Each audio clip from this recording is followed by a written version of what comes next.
দক্ষিণ আফ্রিকার বিরুদ্ধে প্রথম টেস্টে ভারত ইনিংসে হারতেই সমালোচনা শুরু করেছেন কয়েকজন প্রাক্তন ক্রিকেটার।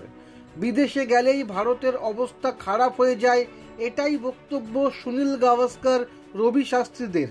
তবে এই সমালোচনা শুনতে রাজি নন রোহিত শর্মা।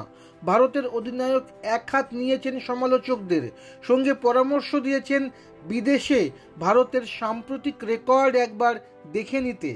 সমালোচনার প্রশ্নের উত্তরে আগাগোড়া সোজা ব্যাটে খেলেছেন রোহিত।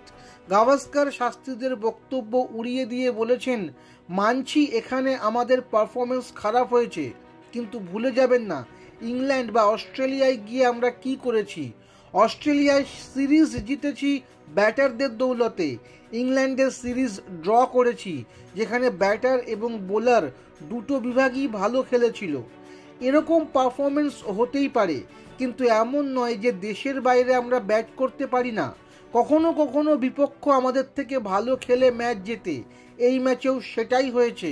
এমন নয় যে বিপক্ষ 110 ওভার ব্যাট করেছে আর আমরা দুটো ইনিংস মিলিয়েও তত ওভার ব্যাট করতে পারিনি।